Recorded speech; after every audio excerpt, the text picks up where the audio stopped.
A very good morning to you. My name is Daniel Wahome and welcome to Sportscheck on this Monday morning. It is the last Monday of November 2021, the 29th day. Lots of stuff that we've got for you as we go through this day.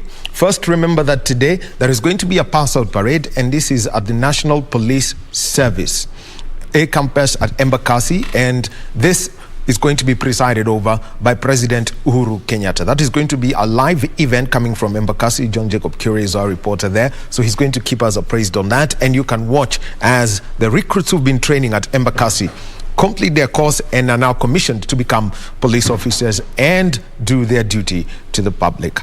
Also, in the courts, former FKF President Nick Mwendwa was arrested on Friday, and there are charges that are going to be preferred to him. So that's another story that we're going to be keeping up with as far as this is concerned. So that's just some of the stories that we're going to be looking at, and also updates from the Ministry of Health. I know there is that global scare about the Omicron variant of the coronavirus, and everyone's talking about it. The Ministry of Health is expected to give guidelines to the country about this.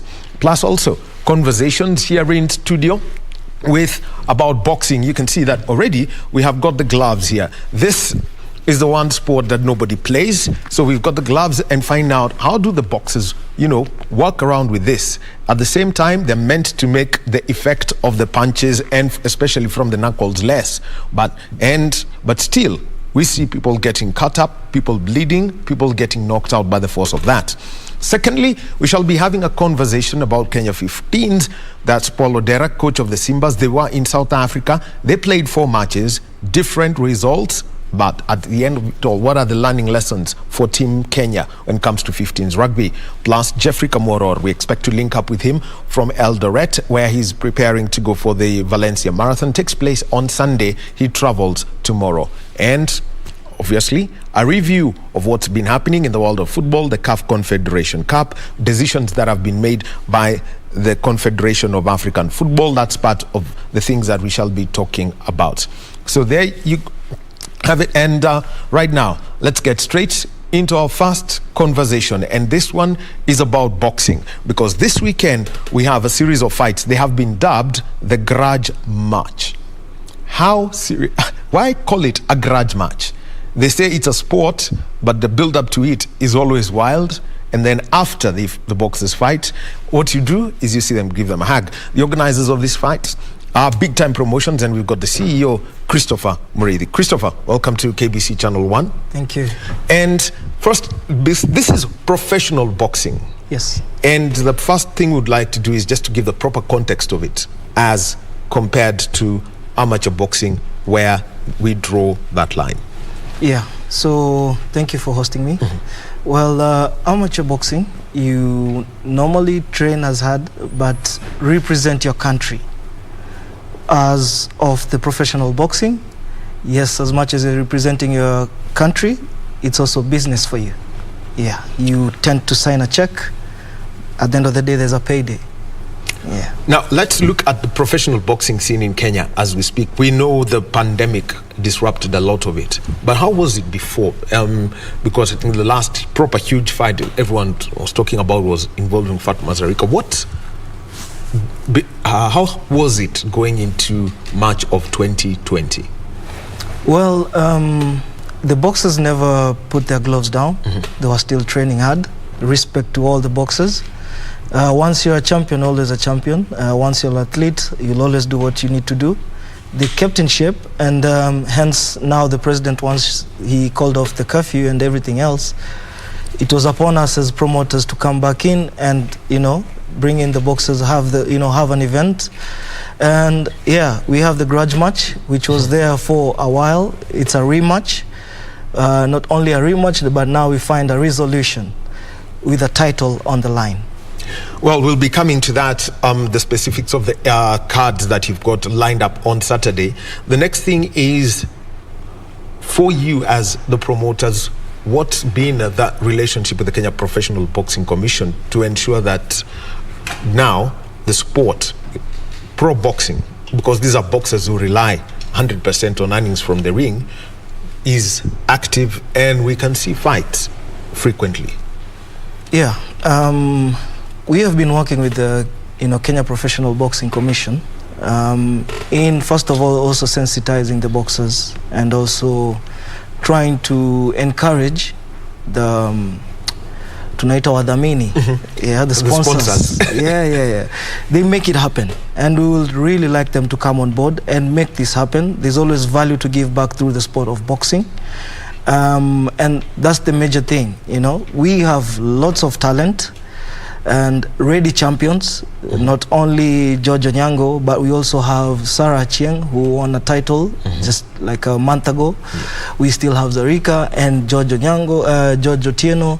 We still have very many other boxers who are champions. We just need the sponsors coming in, KBC doing the right thing, which is sensitizing the boxers and also cleaning up or any other issues, and promoters being real to the fans and to the boxers and just making it happen. As a promoter then with the commission, how is it that you work together to ensure that the pass for the boxers is secured? We've had a case where boxers say, I was in the ring 2 months ago, I haven't seen anything come to my account. How do you secure that? Well, as big time boxing, that's one of the things made us get into this business. Our first year was in 2015, when we had our major event at Nyayo Stadium, and that was our thing. We were coming in to clean up every other issues, and one of the major issue was that boxers will play and not get paid. So we made sure that we handle the cash and give it to the boxers once they off the ring and they sign, and that's how we have been maintaining it. And coming this event also, it's due to people who believe in the brand and how we do it, and so that's why we are having our third event again. So the whole thing is, and this is what I want to know, how the commission now, when you go and present to them, this is the proposal that I have. Yes. So I have got 7 fights on this night. Yes. There's one, starting with the lowest ranked boxer to the main event of that night. Here is my card. How then does the commission secure the prize money that is for these fighters? Well, they will only secure if they believe, yes, that you have the amount. The first amount as a promoter that I always come up with is the past prize. You see, doing an event, you still have the trussing, the entertainment, and the venue itself. But for me, as I'm doing my budget, even accumulating the budget, the first thing I do is the pass. And that's what I go with to the commission. Yes. Once they, approve of the pass, then yes, we sign with the boxers and the commission, and start marketing the game. So here's the thing: creating a pass for somebody, say, who's transitioned from amateur boxing and is now a professional boxer. How then do you work with their management to see how much value they can present? We know of boxers. I'm just trying to think of somebody like Saul Alvarez, Canelo. If you're going to promote his fight, then you need to be a small bank of some sort. Yeah, we'll need not only even a sponsor, we'll need even the government to come into that. That is a Kenyan scenario. Yeah. But how then do you do the valuation for the boxers? Well, every boxer in professional is ranked. And so through your rankings, that's how you're also, your pay determines your pays. Yes.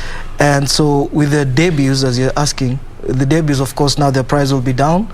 Now that goes down up to just negotiating with the management, how much I can afford for his, ranking. But for bigger players, talk of Zarika, Sarah Achieng, Okwiri, of course, the price goes up. I must have a good sponsor, for that to bring, such good fighters on board. So, and then for you to have these fighters, let me just use a simple thing. It's called a matchmaking. Before now I come to some other nitty-gritties. You've got a featherweight 6-round fight. Yes. That's the shortest, between Joyce Abwino and Nicole Achieng. How then do you match these two boxers? Because at times we've seen a contest where you put in 2 boxers, it's scheduled for 6 rounds, but it's done in 2. So, well, we always say anything can happen in the ring. Anything can happen, from even a boxer himself KOing, himself, I mean, how does a boxer, how do you KO yourself? I've ever seen one throwing an uppercut and he misses and goes directly to himself. And he's out. Anything can happen. But anyway, with the 6 rounds, how we get to that is, of course, we check, how their training regime has been. If they can't do more than 8, definitely we put less rounds. But the promoter has to do good, homework. He has to go to the gyms and the clubs to check out for these boxers and make sure they're fit enough to go for, an extent of even 8 rounds. Yeah, mismatches, we have always had them, which unfortunately it's the promoter not doing their good homework, or the matchmaker. Yeah. So where do you draw the line between a promoter and a matchmaker? Because there's always been those questions in this business in Kenya. Well, yeah, in Kenya we actually need to straighten up things. We need to define, the manager needs to stick to being, the role of a manager, and there is a coach and now a matchmaker. The matchmaker works with the promoter to bring in the best and entertaining fighters. Yes. Without that, then we don't have a fight night. So now the matchmaker would now do the role of now going to the gym and checking out for the good boxers, and definitely the manager is all for the boxer, not the promoter, not the matchmaker. His work is to protect his boxer. Yeah. Now, and when this is being done, and I will make a reference to the last fight between Deontay Wilder and Tyson Fury. Yes. Because after the fight, each of the boxers were told, for example, Deontay Wilder was told 3 months out of any activity to do with boxing because of the kind of beating he was knocked out and the kind of beating that he took. And for Tyson Fury, he was told 45 days out. How do you then ensure that boxers are out at this point? Because there are some people who may get into a prize fight but not disclose such little information that is crucial, that is important to them. Well, the commission comes in that, and also the promoter. I always have to do my due diligence and make sure that all the boxers have done their health checks before such an event that is also coming. That has to be done, and even a day before the event, as we are doing the weighing in, we still have our medics there to do some checkups. So prior to the event and even the post event, and even during the event itself, we'll still have our ambulance on the standby and medics. So after every boxer comes out of the ring, there'll always be a checkup, and we'll always do a follow-up, because they're not only just our boxers but also our friends and family. Now, coming in, the role of the manager in this, yes. What's the kind of background check you do for if you're going to have, somebody who's managing a boxer, or in the case of a boxer who does self-management, like I think Floyd Mayweather does manages himself, tends to promote his own fights, but you have to be quite high. You must be quite good at what you do for you to pick that up. Tell us now about how you look at the managers who are in the business and how they're vetted, say in collaboration with the Professional Boxing Commission. Unfortunately, we are not on that level yet, because we still don't have frequent fights in Kenya. So that we can also get to a chance whereby a boxer can employ a manager. Boxing in Kenya and all over the world, it's passion. It's deep, passion. For the boxers, they end up having their coaches as the managers here in Kenya. And well, we have always produced champions, but we could do better having experienced managers or serious managers, and we will advocate for sports agencies to invest in this sport of boxing, because it's rich in history and it still has a good future. Well, those are some of the things I was telling you about. The KBC needs to sensitize this and educate people more on how they need to handle their camps. Having a manager, of course, is all about, protecting their boxer and bringing more value to the boxer. And we just need people with more of the love for the game and brains for the business. Well, very interesting. Yes, we're speaking with Chris Kenywa. He is the CEO of Big Time Promotions. They are organizing something that has been known as the Garage Match, and we're going to have this one's between George Onyango and Fred Nakesha. George Onyango will defend his title in the National Light Welterweight Division. So that's on Saturday. We'll be getting into the fight proper and getting into that. Now, there is a little matter that comes into play, and this is when the boxers are out there, the pre-match meeting, as they call it. Yes. It's good that you brought the gloves. And looking at the gloves here, these are 14-ounce gloves. Yes. So let me just 14 times 28 grams. Just under. I mean, just about what 400 grams in weight. So this boxing gloves here always have to be checked, and there is a standard as to which must be met. How then do you select the correct gloves for each weight division? If it's people who are, say, a featherweight, a middleweight, or a heavyweight, how do you pick the gloves? Because they do change as per the divisions. True. And if you can check on our card, yes, we have, let's say, 5 divisions. Yes. And so for every divisions, from the light welter to the feather, different ounces. The light, let's say like the featherweight, will go with the 8 ounce. And the heavy guy will definitely now use this 14. So in between now the 14 and the 8, that's why we fit in the middleweight, the welterweights. And this has to be checked by the commission before the event and during the event and signed on the glove. Yes, I noticed that the moment you get laced, and let me have this. Yes. So the moment I have, this is the right hand glove. That goes there. Yes. So the moment I have it in, and notice that it's the moment the laces are done, it's strapped and signed by the officials, so that you cannot change that. You know, at your corner when you're doing your break, somebody can change the glove. How quick can you do that? So fast. They do this every day in their gyms. They can do that, and so that's why it's always signed, so that there are no questions about it. Then something else is about the strapping that's put out there and to protect the knuckles. How is that checked? Because I've seen boxers actually, when they put them in and they try to feel the knuckles without the strapping, they say, listen, these gloves do not meet the standard. You can actually get hurt. You can feel. Yes. First of all, the boxers wrap themselves not only for the opponent, but also for their knuckles. They can also end up hurting their knuckles, or even breaking a finger. So once you see them strapping, they strap them even in between the fingers, for proper balance. And a lot of it comes here for so that they can also not damage their knuckles. And yes, that is also signed. Once it's strapped, it's also signed. And so then comes in the match day. What do the referees actually check when, before the match? Because the commission, the referees and judges, and both sides have got to check. What do they look for? You can actually demonstrate by using this glove what they look for specifically when it comes to it, so that people understand. The padding is the most important thing, of course, and also the size. Is it the right size for your weight? And now the padding. That has to be, that's the key thing.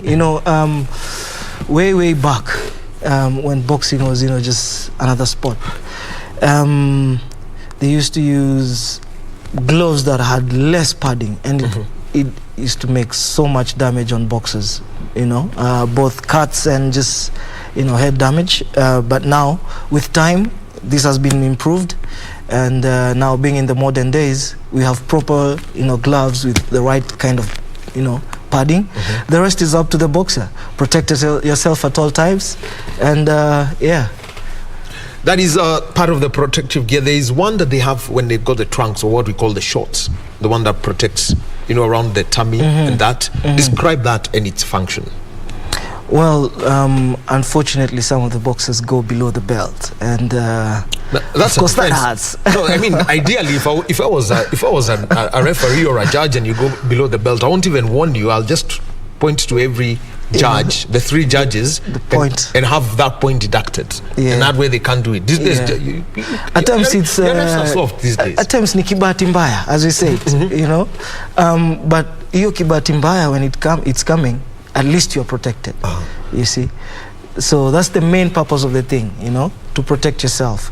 But yes, you should be disqualified, or, you know, I mean, a point deducted. A point deducted, you know, and if repeated again, disqualified. But always you need to be protected, and that's the main thing, you know. Which now comes and protective gear. How different is it for the men and the women? Because I've seen on your cards you've got women.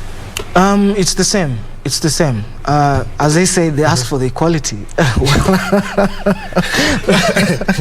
Pun not intended, but well, it's the same thing.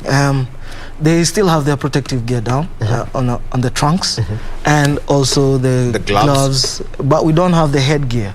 Even in the amateur, that it's never does not only exist. The women who still do the headgear. Only for the juniors. Only for the juniors. Only for the juniors. No.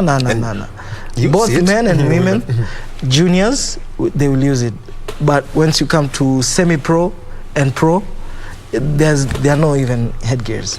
Which now brings me now into the fights proper, the grudge match, this card, and let's talk about 7 of them. And first of all, let's start with the featherweight, a 6-round fight between Joyce Awino and Nicola Chieng. Yeah. The whole context of this fight. Well, it's nice to have a gender balance in the first place, and hence having our first card, you know, having the ladies first. They're key into any sports, and you know, Congestina took up the lead in that, and Zarika is holding it at the moment. Well, that was 16 years ago when she captured the country by storm. Yes, and Zarika was still, you know, in the making, and now Zarika having to, you know, maybe step out. We still have Sarah Chieng, who has 4 titles.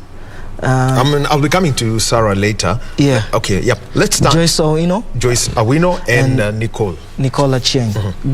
Good fighters. Nicole is from Mombasa. She'll be coming all the way to Nairobi, and this is the second time meeting up. So sorry much. We now need to define who's the real champion between them. Yeah, and so 6 rounds is what they will be battling out for. You mentioned this, that you look at the category of fighter, how well they've trained, how much they can endure. Yes. 6 rounds for these fighters. How have you seen them grow? Because at one point, I mean, pro boxers start with the 4-round bouts. Now moving up to the 6. How have you seen them grow? They're good. As I've told you, these are rematch, so they already have the experience. And I'm pretty sure once they had the rematch, they have already sharpened their skills and ready for this. So as much as I believe they can do 8, I just wanted them to prove themselves on the 6 first. Well, kind of protecting the athletes. Another one is Calvin Okello and Albert Kimario. That's a featherweight over 6 rounds. Yes. Calvin Okello is also very good, and Albert. Both their stance are different. There's orthodox, and well, the other one is the southpaw. The southpaw, yeah. So of course, it's all about the brains now, you know, and not mostly the strength, because they're also going for 6 rounds. So it's not mostly about the strength; it's about the brain. Within those 6 rounds, you need to have scored your points, or if you're lucky, throw in a KO, you know. And now that you're mentioning that, before I move to the other fights, what are the regulations that you're going to use for these 2 fights? And I want, when it comes to the knockdown, if a boxer is knocked down 3 times, is that contest over, or do they continue? Well, the referee is the main say to that. It depends. Is the boxer still strong? Did the count even reach to 8? You know? Because I'm considering this. If you've got the standing 8, I mean, anytime you're knocked down and you go up, you're counted for 8. Yes. And they checked. And if they checked you're stable. If you're stable. Yeah. But then, if you're not, there are contests which are over if there are 3 knockdowns. Does this apply to your fights? Well, there's always a like a counting formula to every judge. Well, you can be knocked down 3 times in the last round, and you had won every other round. So not unless it's a proper KO, I don't think you would have won. Yeah. So I don't think through, having, not unless then, of course, you having the 3 knockdowns. I believe the other boxer have already won because he's good. He's 3 good. knockdowns. So that is 8, 7, 6. That's 6 for the round. Yeah. So then, so in that case, what the scoring pattern, you use the standard 10, the referees and judges, have they been identified so far? Yes. We are working with KBC on that. They always, their mandate is to officiate and commission every match that we do. As big time boxing promotions, we have always worked closely with KBC and their chairman, Honorable Ndolo. And we have always been thinking of also training the coaches, having, like them doing regular trainings, the referees and the judges. And that has been going on for a while. So they are set and ready to even do international fights. Okay, Yeah. So then let's now move on to the next fight, as you tell us. Denzel, Onyango and Bryan Hotella in the middleweight. Yeah. This is a division that's captured the world. Mayweather made it famous. Yes. Canelo's making it famous. Tell us more about this middleweight fight. Actually, this is also interesting for me because I've been checking the 2 guys out since they were amateur. Denzel Onyango is... Okay, let me just interrupt you because we've got a function that is going on as we continue with our conversation with Christopher Kenyo, the CEO of Big Time Promotions, telling us about the boxers who are going to be in action this weekend. Let's take a look at the Clean Cooking Solution Survey that's currently ongoing at the Kenyatta International Convention Center. Let's listen in to this conversation. They really bring them in lorry loads. We all know that. If this is what is happening and the couch is supposed to get 10% cover, why can't they say, you need a renewed license for your school, you must have a clean cook stove in your school? Because that means you will reduce on the consumption.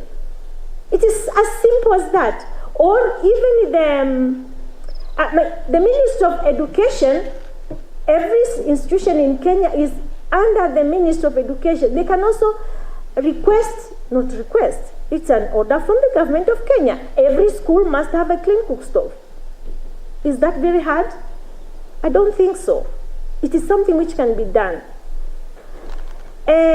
Every county does give an operating license for all these places where they cook food. And everybody who cooks, they are either most of them, they are either using firewood or using charcoal, which is double the trouble. Can they say, for your renewed license next year, you must show that we will check. You must have a clean cook stove, you get your license. If you don't have, we don't give it to you because you are destroying our environment. Is that too hard for the county to do? Or is it that we are not aware of it?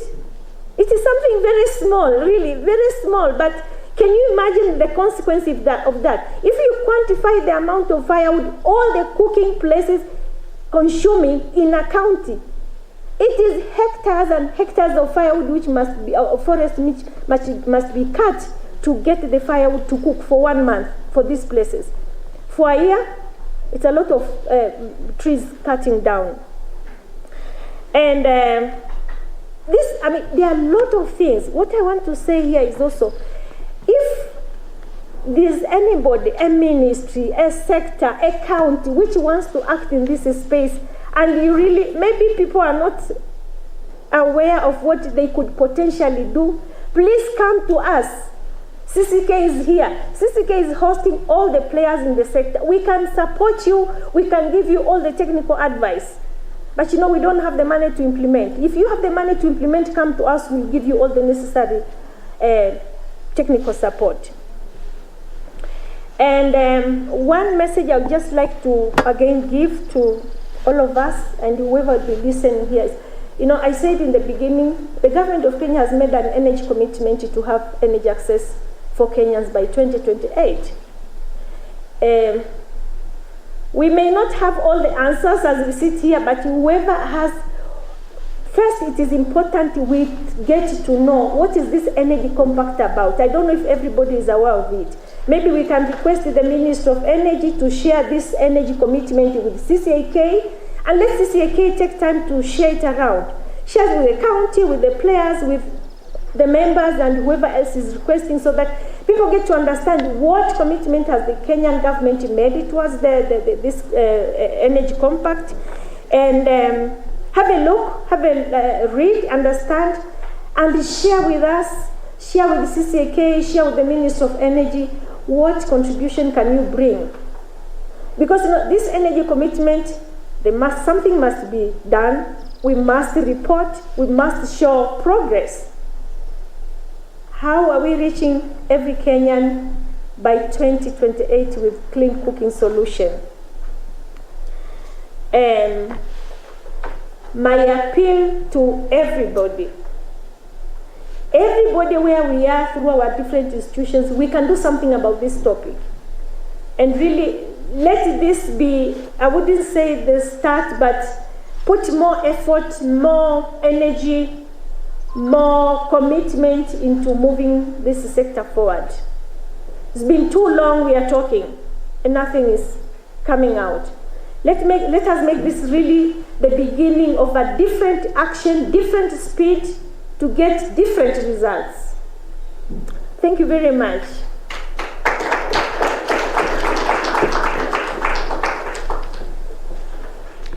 So that was from the Kenyatta International Convention Center, and it was all about clean energy in cooking. Think of what you use.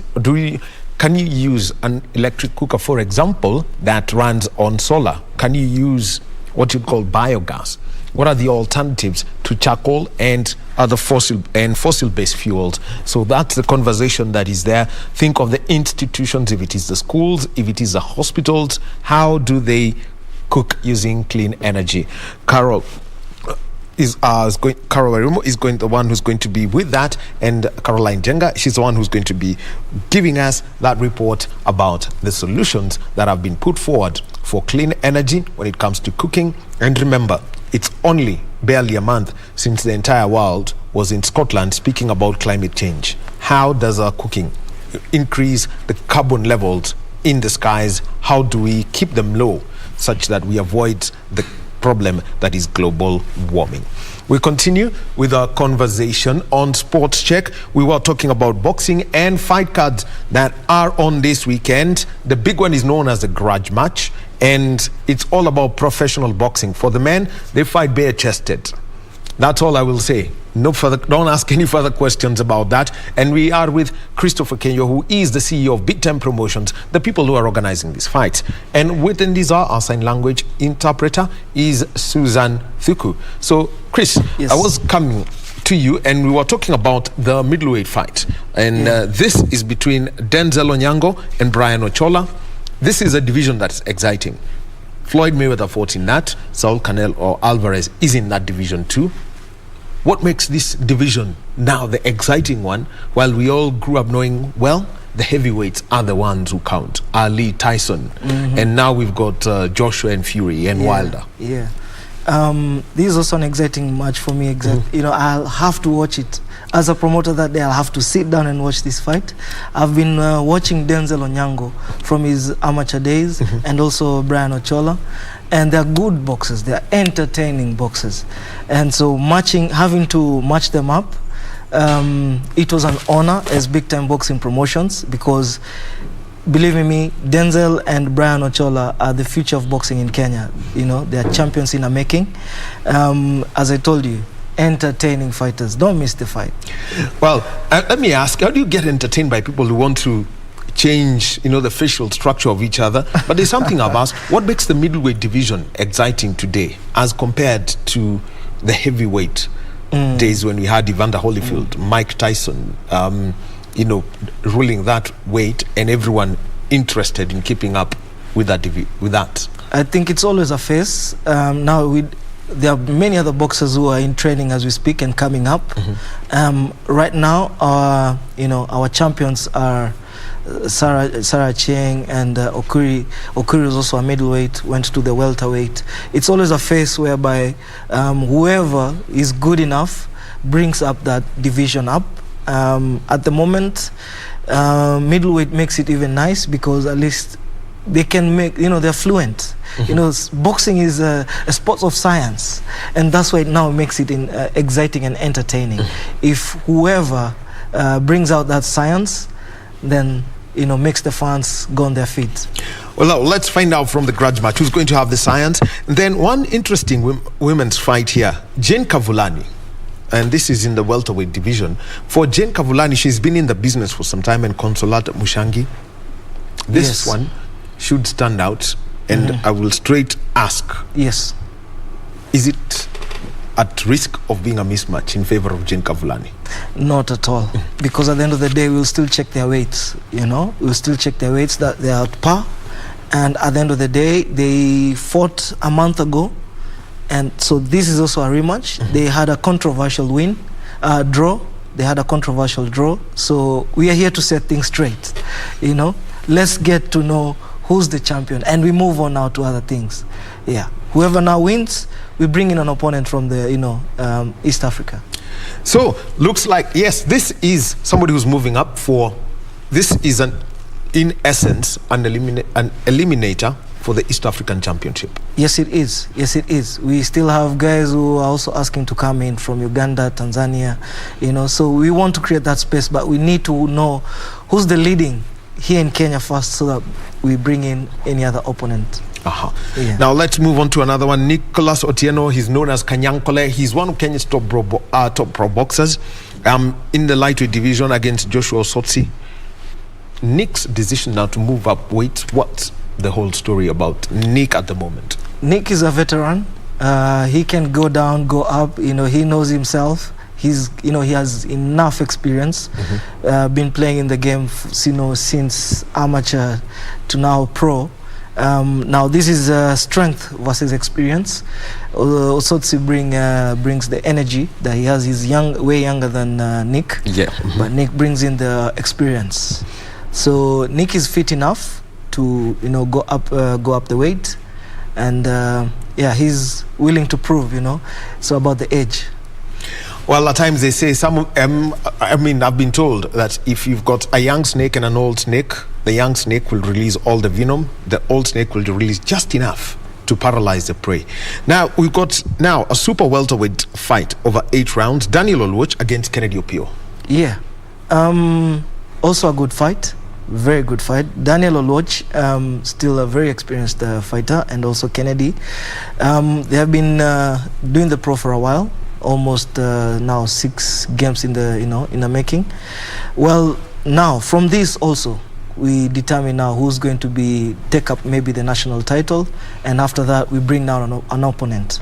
It's all about now finding champions. They're the youths of today, but tomorrow's champions. So we want to find that champion. 2 fights you've already mentioned that are eliminators for championship belts. Yes. What's the process that you work with the commission when it's identified either that a title is vacant or there must be a mandatory challenge?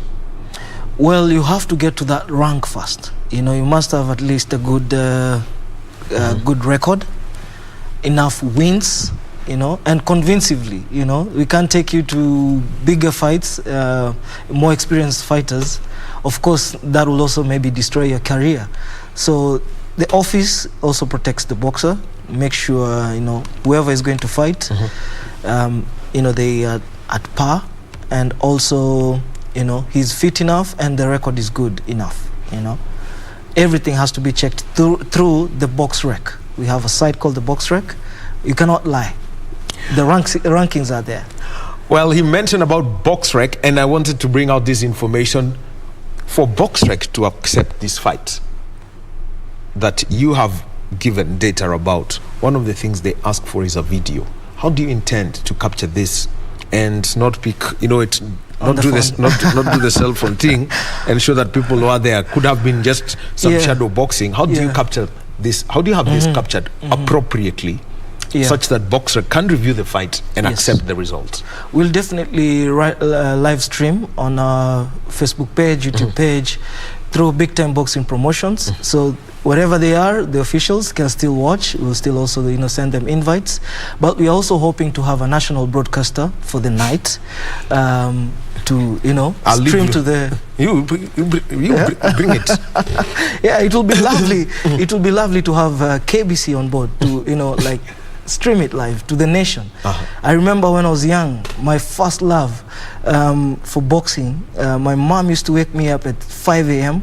to watch Tyson play in the early 90s on KBC, Let's make it the home, of sports again, and boxing. Well, that message is there, so we will be talking about it. And the big fight on Saturday, definitely. This one's between George Onyango and Fred Nakesha. Let's talk about George Onyango when it comes to his context. Officially, 9 fights for George Onyango. Yes. Coming into this, going for the defending his national title. For you to pick Onyango and match him up against Nakesha in this rematch, what was the thinking for the first fight and now for the second fight? Well, for George Onyango, he has always proved himself. And not only when I'm talking to him, he has that passion. Not only the passion, but also his record can speak for itself, Having 9 fights and 6 wins. Yes. Out of the 9. And out of the 6 wins, 5 KOs, That's convincing win, And so he's fit to even, now defend his title and go for bigger. Now the next thing for him, maybe if he wins, inshallah, he will do East Africa Central and East African title, and the Africa is for him, All right, now let's take a look at the fight that he's been in, because it's straightforward. His first fight was a draw, and that was in 2017. In October of 2017 against Jeffrey Nyamu, won by TKO against Jackson Wainaina. Rogers Omondi was knocked out. He lost by TKO to Francis Miyuesho, then won against Jay Ngotiko. Fred Nakesha, he won that, and that was a split decision. Nicholas Mwangi, he lost to him, but he was knocked out in the fight against Nick Mwangi. Then Robert Mose and Richard Okoth were defeated via knockout. Looking at this, his last fight, for example, against Nakesha, and that was in 2018, September, was a split decision. How closely matched is this fight? They went for a distance, the whole rounds, 10 rounds. And as much as it was a split decision, Fred Nakesha was saying, it's a controversial decision. Anything split is always controversial. It means 2 judges score in favor of you and 1 in favor of me. Yes. And I'll say then it will be called controversial. Hence now the grudge match, and Fred getting a second chance to prove himself, and not only just prove himself, but also pick up the title. The last time there was no title online. This time round, there's a title online, and so it's about the name and the title. So then let's talk about Fred Nakesha. His record, 7 fights that he's won out of the 11 he's been in, and only 1 of them by knockout. He's lost twice, he's been knocked out twice, and 1 draw. What quality does he bring in at this point? He's a stylish boxer. Fred Nakesha also plays that science of boxing, and hence me choosing this fight card. Every boxer on this fight card is an entertaining fighter, and Fred Nakesha also plays that science, and not only now having experience, but also good with what he does. Always protecting himself and keeping a distance, and always playing the science around the ring. Yeah.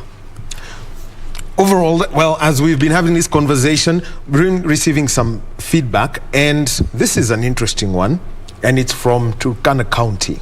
Okay. This is a question that has been asked, and somebody's interested. Yes. And it's Rukia Nazirate, East and Central African and UBO champion from Turkana, is interested in meeting you. So the question then is, how do you create this relationship with a boxer? Well, as we said, professional boxing is a business, and big-time boxing promotions, we came into this business to make sure that we also protect our boxers and make the best of the sport. I'm honored to meet her. I've always heard about her. We haven't had a one-on-one with her, but I know a lot about her, and congratulations to her for the title. All I would urge is more support from the government and more support from our sponsors, so that we can, bring up such fighters.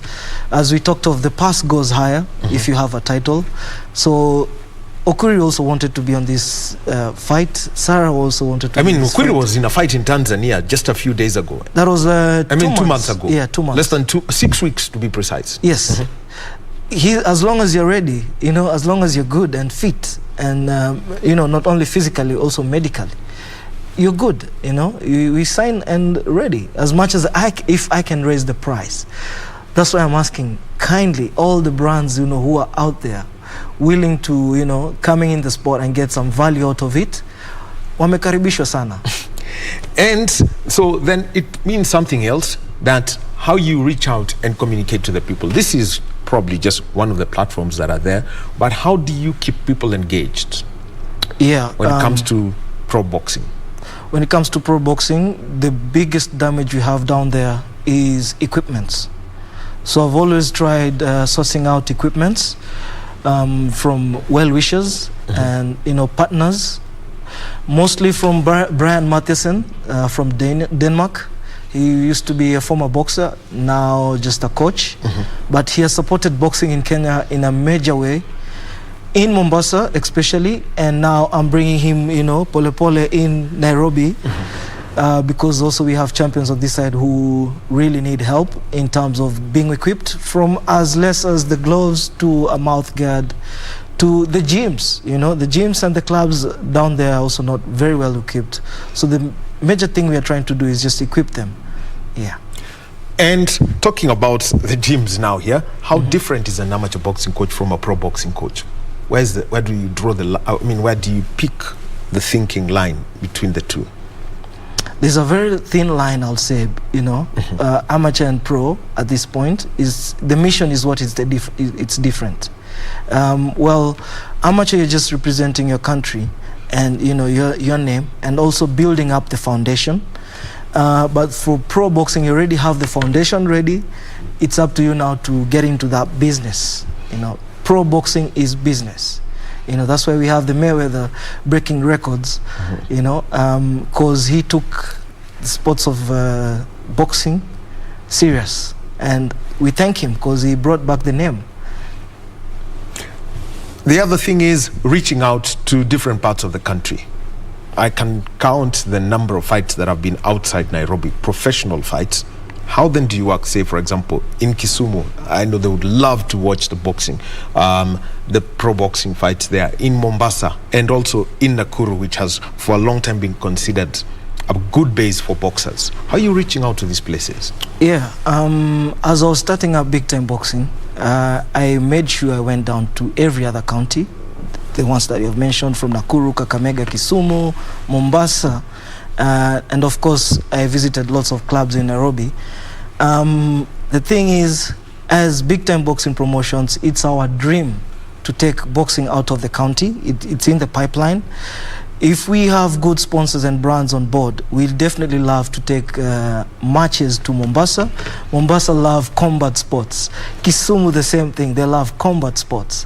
And so having to go to these major counties will definitely, bring up more guys who will have the interest in the sport and create champions, unending belt of champions. Because at the end of the day, there's still Olympics come 2054, I mean, at the end of it all, the other question is then, there's one thing that the Kenya Professional Boxing Commission Chair, Honorable Ndolo, said once, is there is a level at which if you get to a certain level at amateur boxing, then you need to turn pro. The case of Rayton Okwiri, who decided to turn pro after the Rio Olympics. The question is then, how do you attract them? Those who are, for example, representing the country right now, and they play at a certain level, African championships or something, how do you then rope them in to pro boxing if they're going to continue with this craft? Yeah, it's not easy, first of all, to turn any amateur to pro. Reason being, you take them up into your stable. Once you take them up into your stable, that means you're catering from their accommodation to their food, to their training, and everything. You take that up. Of which, when Okwiri turned pro, it's Big Time Boxing who approached him, and we turned him pro because we had the support of Fox Sports. Fox Sports had already come in, and we had a deal with them, and we did an event at Crown Plaza. And so at that point, we had some loot to get him in. I was the fight night commentator, so I remember that fight very well. And so we wish more other players would come in, and we will definitely turn more amateur boxers to pro. Earlier, the earlier the better. We have guys out there turning pro as early as 20 years. Unfortunately, here in Kenya, you'll find somebody at 35 thinking of turning pro. It's too late. We need to now take this down to even to schools.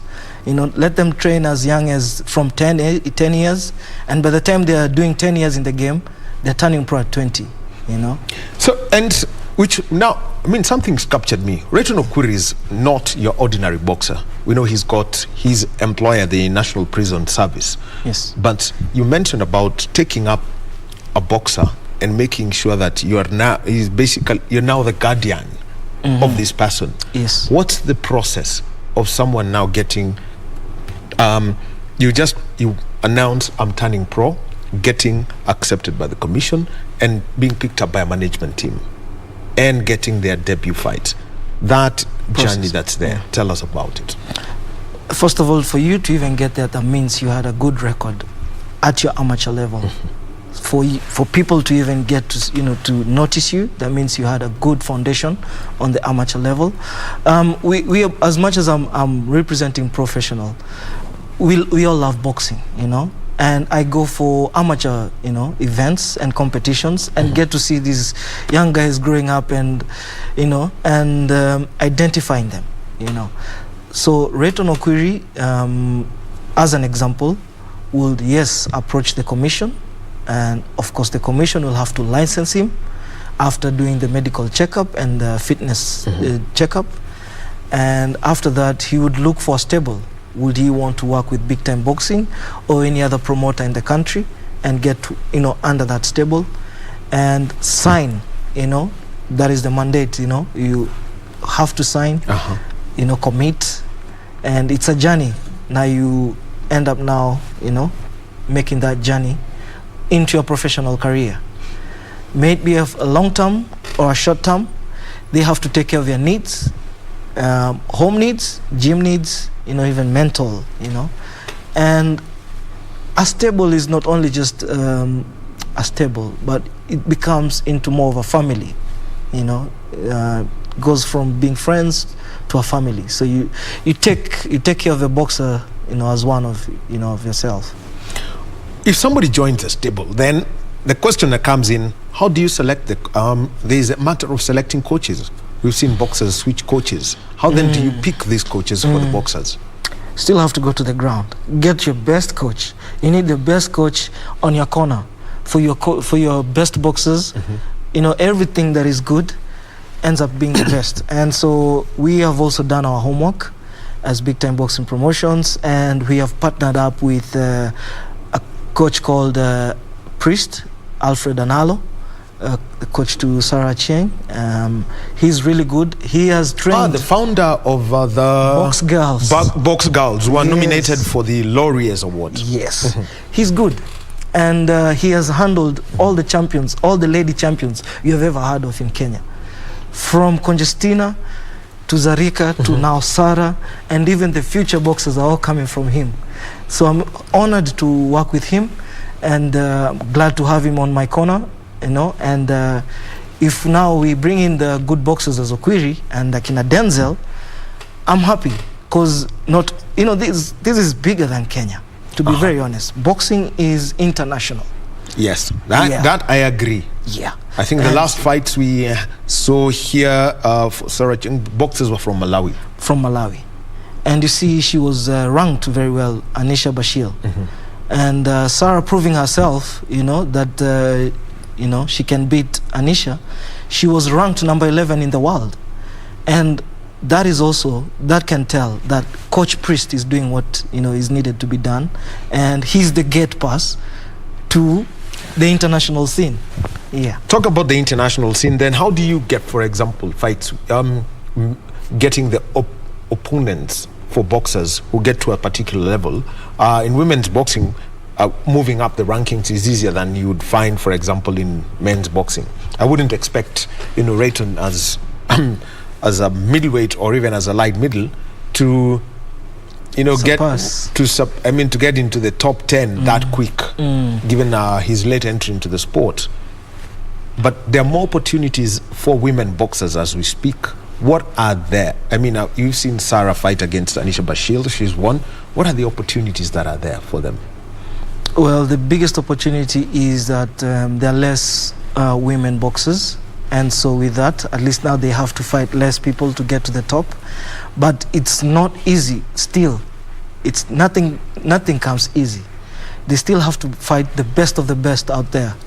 For Sarah, she will have to now go for a bigger rank. Being number 11, she has major fights now coming in. Well, for her, she needs now to get into twice whatever she was doing back in the days. She needs to train twice. For Rayton Okwiri, at the end of the day, he also has so many other fights to fight. But we believe in him. He's good. Rayton Okwiri is good, and in a few years, or even less than 2 years, we'll have a champion. All right. So now let's come into Saturday's fight and some things. Everyone's talking about, the COVID protocols. We are happy that we have this the sport back. We are happy that we're going to see action here in Kenya. But how are you going to keep that crowd at a minimum when you host the fight on Saturday? Yeah. Because there are restrictions to the number of people you can have in any one gathering. True. And hence having it live broadcasted to give have less numbers in the arena, but we'll also do the spacing as required. And also, just to mention, the commission and the boxers and the boxing fraternity have been vaccinated for this, so even them getting into the ring to have that contact, they have all been vaccinated and they have the SATs. For the fans, we'll definitely do the spacing, and whoever won't make it to the arena, we'll definitely make sure we live stream it. And hopefully KBC comes on board and streams it to the whole nation. Well, that's Christopher Kenywa. He's the CEO of Big Time Promotions, telling us about professional boxing. And just as an aside, yes. Looking at some of the fights we've had, yes.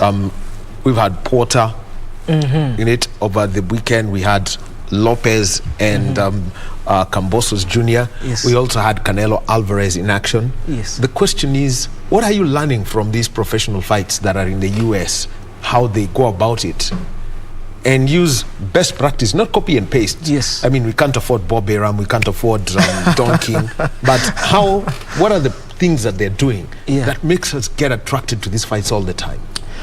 First and foremost is just being professional. As you're saying, it's professional boxing. Let's just be professional in what you're doing. How you're handling your boxers. If the boxer is a champion, handle him like a champion, And, from the medics to the security to how they market their shows, the whole thing, it's becoming, there's a thin line between sports and entertainment. And so that's the same thing we'll be offering, sports and entertainment on that particular day. All right, thank you very much. And he's told us it's sporting entertainment, but this is a sport that nobody plays, boxing. So it's a grudge match on Saturday, Onyango versus Nakesha, and that Big Time Promotions have put that together. Thank you very much, Christopher, for joining us this morning. He's the CEO of Big Time Promotions, Christopher Kenywa, and he's given us the insights and the boxers. And also, he said he's going to take up that feedback we've got from Rukiana Sirate, the East Central African champion, who says, Chris, I want to meet with you. That's all we are happy that one boxer's come back and we hope that she gets to talk to you and grow her craft. We'll be taking a short break, and when we get back, we'll be talking about football and two types of football. One, football, or what the Americans call soccer, and then also rugby football at about 11:15 a.m. That conversation coming in the next hour.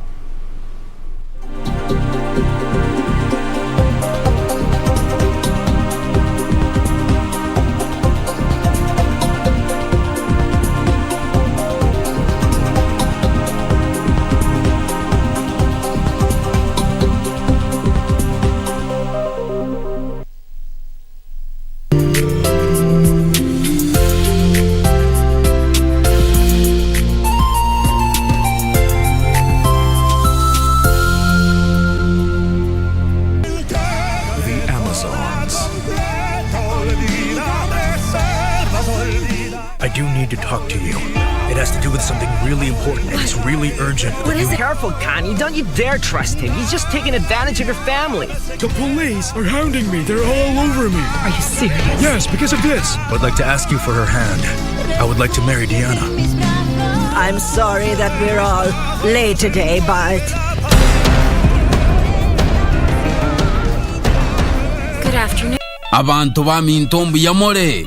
Your favorite Ekegusi station, Minto FM, is now at your doorstep. Enjoy the hottest Kisi music, informative and entertaining shows, and reliable news only on Minto FM. Tune in to Minto FM on 91.7 FM in Nyamira, Kisi, and its environs. Minto FM in Nyamira.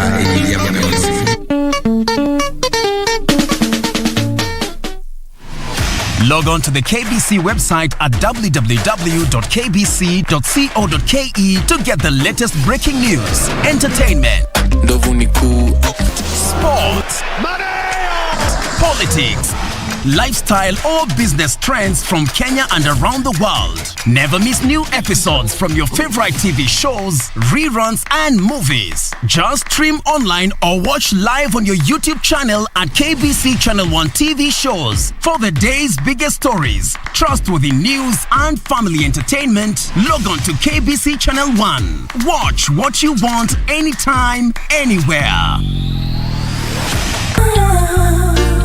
With me, I've got enough love for you and me, straight from my heart. Sweet love, skanking sweet. Everybody wanna feel like free. Forget your troubles and rock with me. Just shall wash away all the tears from my eyes. In times when the storm.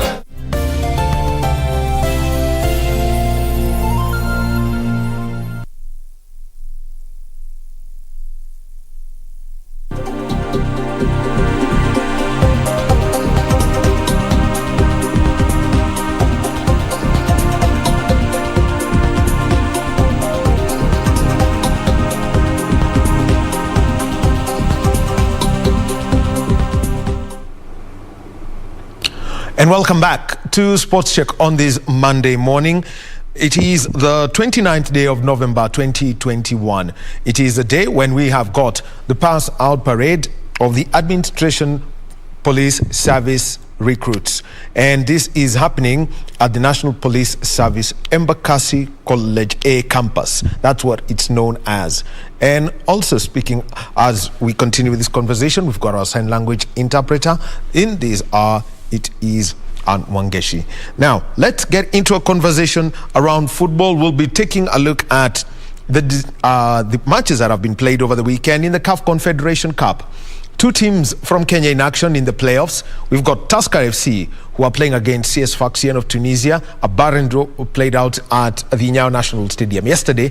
And also Gor Mahia, they lost by 1-0 to Aho Doyo. And get into this conversation straightforward, as we also look at what's been going on in Europe, we're joined by football data analyst John Agrietino. John Agri, a very good morning to you.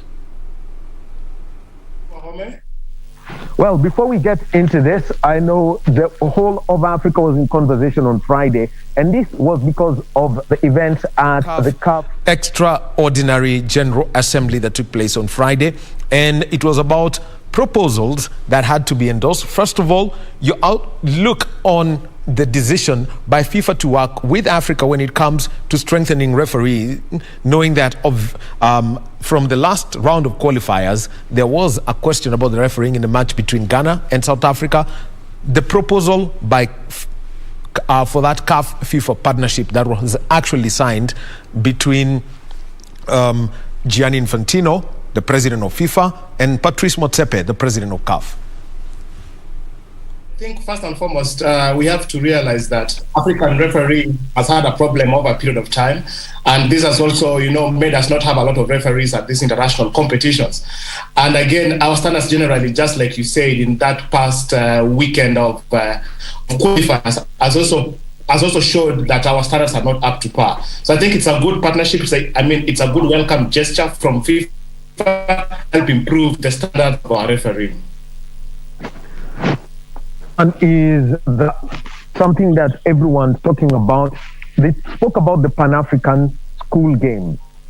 It was brought forward when they are in the Democratic Republic or something like in 2019. CAF, when FIFA actually visited the Democratic Republic of Congo, but it brought out an issue and said, look, in East Africa, we've had this going on for a long time. How does this fit in with youth development in the continent? Well, I think number one, we have to understand that the landscape of football development in Africa and other continents is different. In Africa, I would say we might not have the resources to enable us have an academy, but then the best place to find kids grouped up together would actually be a school. And going by the successes of, I would say, things like the East African Ball Games, I think they have something like that in South Africa, and Mr. Patrick Motsepe spoke about it. It might not be the best, but I would think it's a good way to start to develop our footballers. And now bringing it into a bigger aspect of African competition for schools, I think it makes it even much, much better. John Agriotieno speaking to us, and we are also joined by Gregory Mlemi, one other of our regular analysts, and I'll be coming to some conversation that everyone's asking about before we get down to club football in Africa proper. There is a proposal to have an African Super League. Select 20 clubs who are going to play an elite league that can be marketed. What people are asking is, what are the mechanics? Let's take a look at the CAF Confederation Cup and the CAF Champions League as constituted. John, what's your take on this proposal that has been brought forward to CAF by Gianni Infantino? That is borrowed from, say, America, where we have what is now, you have to understand that the last level, and there's a lot of teams that probably have better financial powers compared to others. As is now, and the CAF Confederation is now, is that we are giving an opportunity for teams from across the board to come and compete at the elite of African football. When we will have the African Super League, what we are basically saying is that we have blocked out some people based on the financials, because I'm thinking, as it is now, then probably a team like Sofapaka, for example, that has gotten to the CAF Confederations Cup in the past, if they are not able to raise that money that is needed to join the top 20 of African football, the teams like them will be out. And that is, the story of several other, African football teams that struggle financially. What we are basically doing is now having a decision for the elite, and probably do not have the financial muscle as it is now. Finally, the one that everyone's talking about and seems to have pulled, a lot of controversy, it's the biennial World Cup every 2 years, and not the 4 years as we know it. Well, I think just from a romantic point of view is that every 4 years we all wait for the World Cup. It's a culture that's thoroughly entrenched in us, and it also makes it so hard and so painful when you miss out. On a World Cup. So I think bringing it to 2 years probably is addressing the issues of teams being away for far too long. But at the same time, remember, we have competitions like the Africa Cup of Nations. We have in East Africa, for example, we have the other year. So what will we really be addressing? We shall be having too much competitions over a short period of time, and we are not looking at the health of players. I would say 4 years it will be good, but at this time as well, we have other confidence. I absolutely think will not agree with this proposition. So Africa, yes, we have passed. I might agree with it, but then now the onus will be on the other conference, CAF and others. Something else that came up during that CAF Congress was an address that was made by FIFA's head of development, Arsene Wenger, better known as the former manager of Arsenal. He made his name and made his impact, made Africa fall in love with the club. Some of the things that he put out were that the number of competitions would work for Africa, but if there is more competitions, the question then is, does Africa get more places? Is Africa ready to fill in the extra slots that may come with competitions that may be increased? Well, I would say, we have had this issue of increase of, places. We are having it with the Africa Cup of Nations as it is now. There's been an increase. But the question that we should be addressing is, have we increased the quality? While we might be having more teams coming to play at the top, are we really improving, the vast amount of quality that we have at the top? So for me, I would say it's more of a political decision to try and appease more member associations rather than actually really addressing the issue that we should be addressing, which is the... All right, thank you very much, Agre. Now, we are joined by Gregory Mulemi, and I would like to bring in Gregory at this point, and still on the question of a World Cup every 2 years and having more African teams. Is there the need for Africa to have more teams? And the question that's asked is, are we ready? Because at the last World Cup, no African team made it past the group stage. Gregory.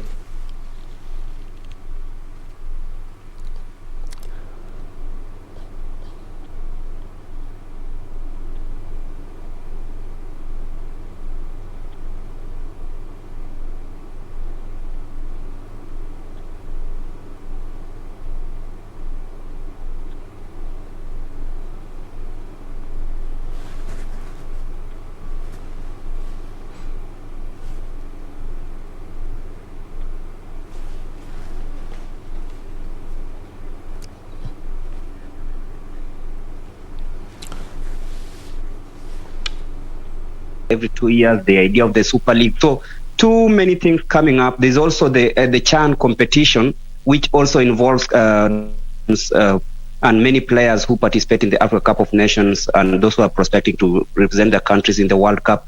Also, apparently, want to take part in the World Cup. So you can imagine how will it be balanced? You look at many coaches complaining about the number of matches played in a season, over 58 matches in a regular season. Players will burn out, and I think FIFA here and CAF are all looking about the monetary value of everything they are trying to put in place. Because if you hear what Infantino said, he said that it was all about the monetary and such things. So to me, I think Africa is jealous. No, not really jealous, but I can put it this way. Africa, they are overambitious and they don't know what they want, because if they can package the Africa Cup of Nations better, then it can be even more lucrative than the World Cup that they're prospecting. Because why should you take the 10 teams to the World Cup and yet none of the teams has ever reached the semifinals? What do they want to achieve? I think here is where we get a miss. No holds barred, bare knuckles, talking about what happened at the CAF Congress. And let's now first stick with African football, the CAF Confederation Cup playoffs, or officially known as the second qualifying round for the CAF Confederation Cup group stages. Tusker FC played against CS Sfaxien. And first, let me get your thoughts, Gregory, about CS Sfaxien versus Tusker FC, which was played in Nairobi yesterday.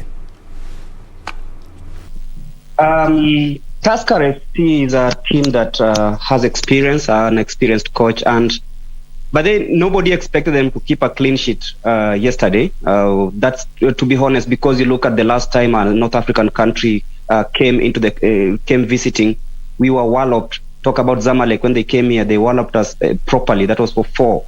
And keeping a clean sheet yesterday means that Robert Matano and his troops decided that we are not going to concede at home. They knew their game plan well. But then the problem comes in the finishing department. I think when they were recruiting, they forgot that they need a quality striker. Not just a quality striker, but an experienced striker. This is where Tusker FC missed. I think this is where Robert Matanon really needs to address, because either way, he's fixed the other departments very well, and you can see they're working out very well. But then when it comes to scoring goals, even in the local league, they're really, really struggling. And it shows you that there's a deficiency in that area. I don't know, they were supposed to have Henry Major on loan for the next 6 months until January, which is just a month away. That never happened. I don't know what happened, because apparently they said that Major decided to go back to his village in Kakamega and stay there. And you can see that is something that could have been addressed, because if he were there for the next 6 months, I think he could have helped them, because he was one of their best performers last season. Scoring at least 11 goals in all competitions, which was a good return on his debut season. Now you're supposed to go to Sweden for professional football.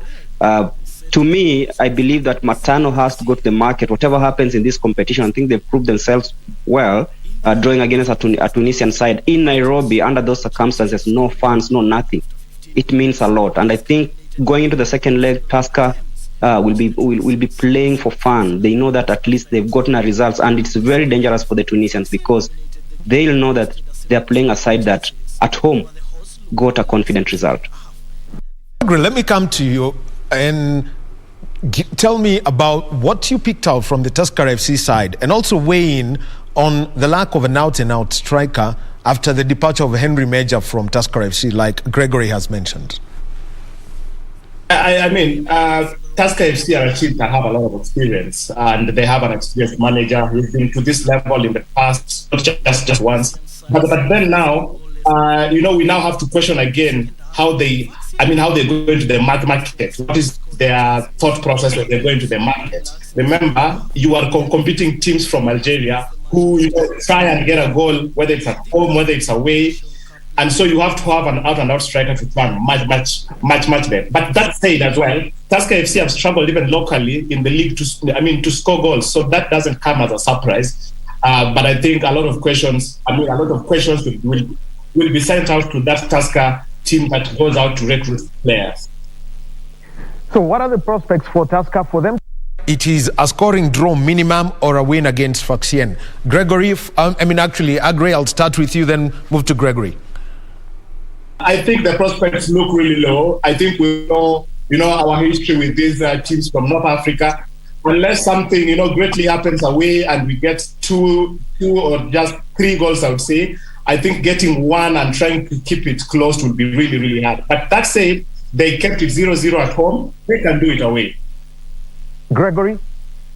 I think Tusker, unfortunately, will be out of the competition, because if they couldn't get a goal at home, then it means that it will be a high-scoring game in Tunisia, and the home team will have advantage, because they'll know that right now they're playing in front of their fans, and everything that they'll be doing will be to their advantage. Any score line that outwits the Tusker side, then they're in. So Tusker have had a good campaign. I think they should just focus on returning to the local scene, play the FKF Premier League or whatever name it will be given after the next few days, and then focus on retaining the title. Well, the title, it can be renamed. It's in the FKF. Official name of it is the FKF Premier League, and that's how it is at the moment. Let's now talk about former champions Gor Mahia. They played against Otoho-Doyo in Congo Brazzaville, and they lost by 1-0. Greg, let me start with you. Looking at Gor Mahia with a squad that had only 15 players available. Gor Mahia, first of all, traveled with 16 outfield players, and that shows you that they had a deficiency, especially in the preparations. Whatever happened to them, the transfer ban, couldn't allow them to register the new recruits on time for the CAF competitions. And rumors have it that maybe if they progress past the last preliminary round, then the likes of Austin will be getting a kick of the ball in the CAF Confederation Cup.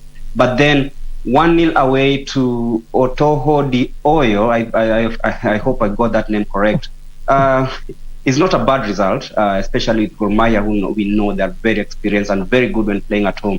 They'll only be hoping that at least 10,000 fans are clear to attend the game and give them that extra push and probably get a win. But first of all, they have to make sure that they keep a clean sheet at home. That has been the problem with Gor Mahia at home, keeping that clean sheet. So if they keep that clean sheet, because I know they are capable of scoring goals, they'll get a result and enter the group stages.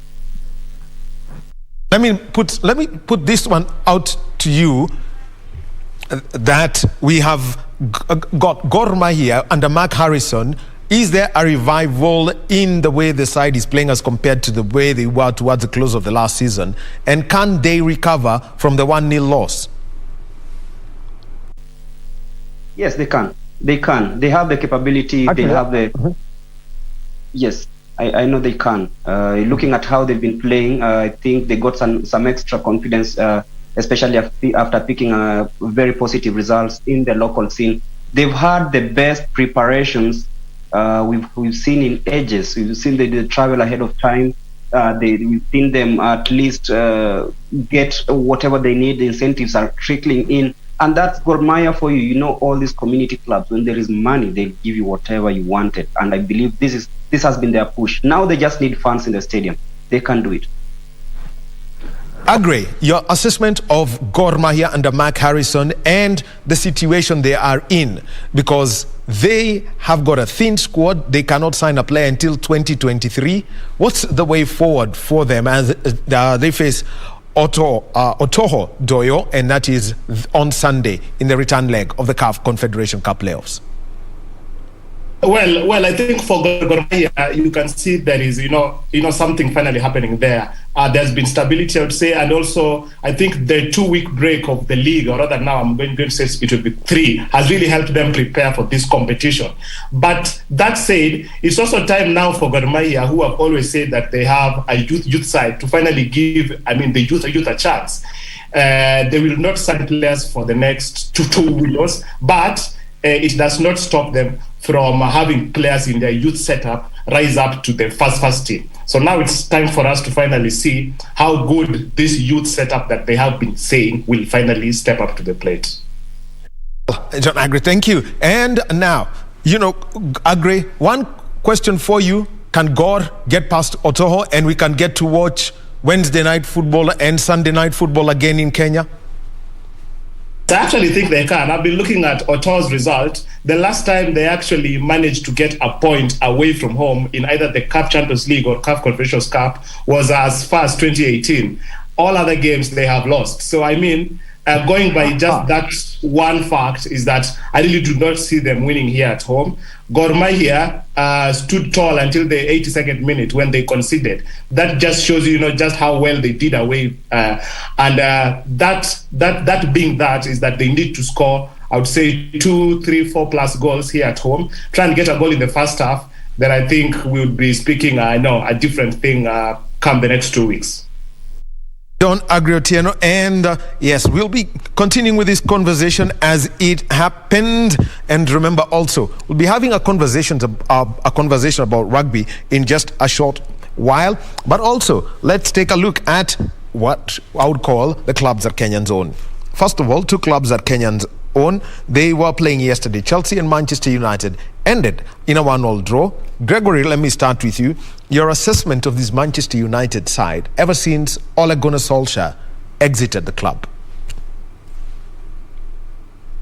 Thing that happens when a new fresh blood takes charge in any team, a whole difference of -1. They need to get out of that place. Will Carrick do it? I think he's in that phase where his character, he's a former Man United player, a legend, of course, and vice captain for that matter. So he knows what it takes, at least to motivate these boys. And I'm so happy Sancho has scored 2 in 2 points. Probably we'll be seeing the better of these players who are bought with big money. Magre, I want to come to you and talk about Manchester United and the case of Ralph Rangnick. Is he the right expectation of the fans? Manchester United fans believe they need to win every single game. While that is not possible. John Agriotieno with his thoughts on the managerial changes, and this is at Manchester United. We'll be getting back to conversations about football. Actually, two types of football. There is rugby football and what the Americans call soccer. That's what we've been on. But right now, let's go over to Mombasa, and the International Justice Mission is having a conference on child sex trafficking, and we are joined by our reporter June, who's over in Mombasa. June, over to you. Tell us about the assessment that's been done about sex trafficking in the country by the International Justice Mission. Good morning, Wahome. We are coming to you live, of course, from Mombasa, where at the Pride Inn Hotel, where today the International Justice Mission is holding its inaugural conference to address the matters sex trafficking, particularly in counties Mombasa, Kwale, and Kilifi. And according to their report, it's that by 2019, it is estimated that over 20,000 girls and boys have been victims of various forms of sexual violence here at the coastal region. Now today, of course, they are joined by some of the victims that have experienced some of this kind of ills in the society, and he's going to give, joined by the manager, who's going to give us more information what exactly they are hoping to achieve from this inaugural conference. I understand this is the first of its kind, and they're going to do many of this. Will the sensitization or such a conference yield fruits? That is what we want to find out today. Welcome, Bwana Agri Juma. Today, tell us, according to the statistics that I've just devoured earlier on, is this true, and what are you doing as the International Justice Mission to address this particular issue? Thank you. Indeed, this is true. We have seen high prevalence of issues of child sex trafficking here in the coast, which have informed two things. One, it has informed our work here in the coast. We set up an office early this year just to address these cases in this region. And two, we also saw the need for us to convene this conference in order to bring together stakeholders so that we can discuss the problem in depth, to get a better understanding of the problem of child sex trafficking in depth. Secondly, for us to identify some solutions for this problem.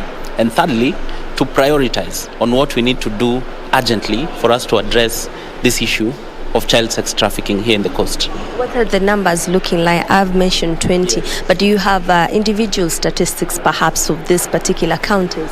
Indeed, the 20,000 was informed by our initial assessment, which informed our coming. And these 20,000 are not just children who have been maybe sexually abused. But in addition to being abused, they were abused in an environment that allowed for their trafficking. And this would mean that somebody was paying a child or paying another adult to engage in sexual activity with a child. It would also mean that somebody conveyed a child, transported a child from one place to another for them to be sexually exploited for a level of gain. It would also mean that somebody was giving something of value to this child or to someone around this child for them to be able to be exploited sexually. When you speak about sexual violence against children generally, the numbers are even higher. And then when you look at the numbers that are being reported, or the ones that have been identified through research, they're actually lower because there are so many other cases that are taking place. But since there's an environment that is allowing an environment of agreement between the perpetrator and the survivors and the victims, then it becomes very hard for these cases to be reported, and that has limited our detection of some of these crimes when they take place. I understand, as we have covered such cases previously, the issue of persecution, the successful persecution of these particular cases has also been an issue. Has your organization been able to file successful story to completion with the courts? Because of the short duration of time within which we've been here, we've not gotten to the point of conviction yet. But we have a number of cases that are running through the system and which we are hoping will act as models for a successful prosecution of some of these cases. I'll note that in a lot of cases that are coming to court, they come in as defilement, which is okay because the Sexual Offences Act is very well placed to prosecute cases in which the child has been violated. But in addition to the person who actually defiles a child, in a trafficking context, there are those who are called facilitators. And so we have people who are facilitating the abuse of children sexually, and our project is trying to ensure that even those are addressed, because if we only deal with the perpetrator and we forget the facilitator, then the facilitator will always organize another situation in which another child or that very same child is abused. And so we are trying to ensure that every person who is involved in this chain of abuse of a child is brought to book. And one of the things we are doing with the government agents in successful prosecution is to conduct capacity building and training for ODPP, capacity building for a level of improving the capacity on trauma-informed care for some of the judicial officers, as well as the law enforcement officers involved in this space, because that is key to ensure that they understand what they're doing and they're doing it effectively. The vibrancy of tourism here at the coastal region can go, I assume, is the leading factor of such cases. How do you go about it? Because the COVID pandemic hit and people are desperate for jobs, and maybe this is the shorter route out. How do you start from there? Because we still need our tourism, and as well we need the innocence of our children. And before even we get to tourism, I think we have a culture, and by culture I don't mean broadly some traditional cultures of some other tribes, but generally there's practices out here in the coast that have allowed for children to be violated. And what that means then is that there is a supply environment for children to be abused sexually, and therefore when the tourists come, both domestic and international, they find a situation in which there's a lot of opportunity to engage in sexual activity with children, which then, compounds the problem, because what tourists do is that they bring money into the abuse of children. And once you bring money into something like that, the interests increase. And so it adds to it, but I think the root causes are the enabling environment, because we have a situation in which there's a lot of sexual violence against children, including incest, which is very close home for the child. And so in such an environment, it becomes very easy for someone to see the abuse of a child for money as a benefit rather than what it is. It's a vice that should be addressed for what it is. And so tourism just compounds the issue and puts us in a situation where we now have to deal with so many other issues beyond, the initial crime that must have taken. So finally, we know all these contributing factors as an organization. I am sure there are parents involved in this particular stakeholder engagements. Yes. What are some of the strides that you're making as we wind up? In terms of the strides that we've made, I think changing the perception of this particular vice. Yes, we've done a lot of community engagement. As we speak, we have a talk show in one of the local radio stations, just to try and ensure that the masses are made aware of the issues. We also have done a lot of community dialogues, child protection committee strengthening, court users committee, supporting their work around protecting children. We've also involved beacon teachers. We've involved parents of survivors and survivors themselves in trying to ensure that they understand the ills and also they're responding to them as is appropriate to ensure that it is, sustainable. But a lot of community engagement and sensitization has gone into play in the last 11 months or so. Let me just engage one of course, he's a parent, I understand, to one of the survivors. What happened, and is it true that parents play a big role, or the society is playing a big role in this particular trial? Oh yes, thank you. First of all, just allow your me name? To speak in it's okay. So Haina name. Can understand what Haina tatu. Okay, I'm Josephat Monishe. Natoka Likoni, Mombasa.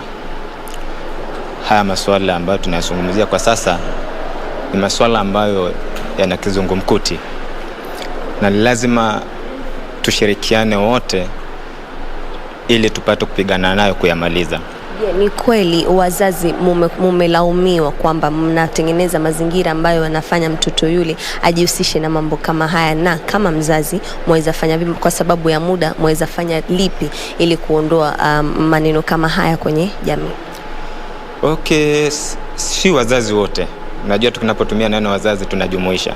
Tuna wale ambao inasababisha kweli, lakini haswa sana cha msingi ni kwamba kila mzazi mahali alipo anastahili ainuke na alinde mtoto wake. Anapolinda mtoto wake majanga hayatampata, na haswa sana kama hatampata asiwe mtu wa kumalizia haya masuala ndani ya nyumba. Ni ajitokeze na ayashtumu na ayafikishe katika vyombo vya usalama. Hiyo ndio itakuwa njia muhimu ya kipekee ambayo tunaweza pigana na haya masuala. Ukiangalia wale ambao pengine wamedhalilishwa, kuongea imekuwa vigumu kwa hasa watoto, manake ukiangalia pengine mwenye amekunajisi pengine ni mtu ambaye unamfahamu na ni mtu aliye karibu nawe, pengine ungewaambiaje wazazi ili kuona kwamba yule ambaye anadhalilishwa kwenye jamii anaweza kuongea na kuenda kupeleka kwa vyombo vya usalama ili kuona kwamba haki imeweza kutendeka? Kweli hili swala ni ngumu, kwa sababu unapoangalia ni kama mtu ambaye ni mtoto mdogo ama ni mtu ambaye kile kitendo chenye amefanyiwa ni cha kushtua akili zake. Unapata kama mzazi kwanza ni vigumu sana kuishi na huyo mtoto, mpaka pia wewe uapply maisha mapya ya kwa ajili ya kutaka kuishi na huyo mtoto, kwa sababu kila dakika anapokaa anafikiria ile masuala, anakuja anafikiria wazazi wanafikiria vipi kunihusu mimi. Anapoona wewe mzazi kwanza unapata yule mtoto atakuwa ni mtu wa kustuka kila dakika, ni mtoto alikuwa ni mtoto mcheshi, anakaa peke yake. Kwa hivyo ni vizuri haya masuala yanapotokea ni lazima hata wewe usome kuishi nayo na ujitokeze upeleke kwa vyombo vya usalama na utafute washauri, manake ni kitu inaweza enda ikadhiri hata mtoto kiakili usipotafuta washauri mapema ili wapate kumsungumuzia, manake pia wewe peke yako hautaweza, ni vigumu kwa kukanza. Tukimalizia, ungerai wazazi nini katika ngoma hii na mavita hivyo? Mimi kwangu ni kupigana, kila mtu awe mzazi, awe mtoto mwenyewe, awe mtu yoyote yule ambaye bado ako chini ya jua na anapumua, tupigane na haya masuala. Sio mzazi tu peke yake, kila mtu ambaye ako chini ya jua, kwa sababu sisi ndio tunayatenda na hao vijana ndio wanayatenda. Kwa hivyo ni vizuri hao wazazi, unapopata hili swala, kimbiza tu polisi, tafuta polisi penye wako, ifike kotini, usikubali yamaliziwe pale chini. Hapo ndio itakuwa ni msingi na kumalizana na haya masuala.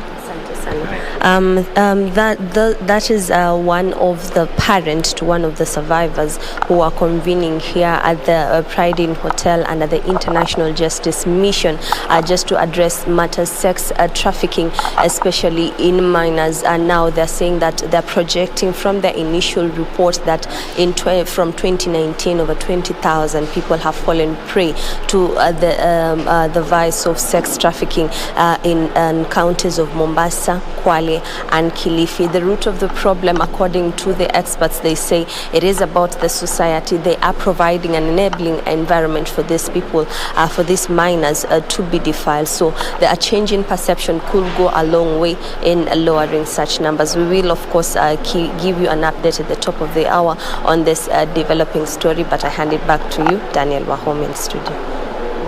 Thank you very much, Jenny Karisa, out in Mombasa, and this is where the International Justice Mission are holding a conference, and it is on basically about child protection, protect children against vices like sexual abuse and sex trafficking. Because some of the numbers that are coming out, cases that were reported out in the United States, you have 351 girls reported to the U.S. Department of State, 227 boys. Those are more than 570 children too many.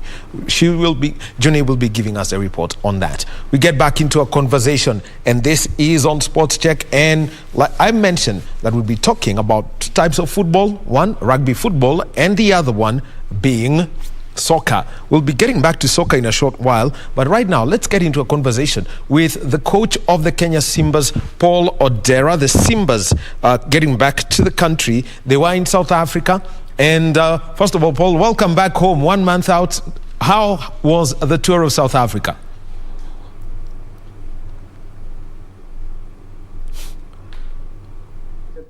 Very hard going for the players and also for us as a management team, but invaluable lessons learned, and what an experience for all of us to play at such fantastic venues. Loftus Versfeld, not everyone gets invited to play there, the Free State Stadium. Again, those are all iconic venues for South African rugby.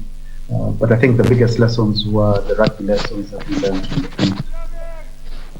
Well, I'll start with what was, one game Kenyans watched and said, well, there is a big rugby that we watch here in Kenya and in South Africa. It was with the Culling Cup select team. They picked up teams from here of South African club rugby and played against Kenya 15s, basically, and the national team. But the results for Kenyans was a shocker, but there are those who would say it's a kind of lessons that we probably would learn. What were the things learned in that game?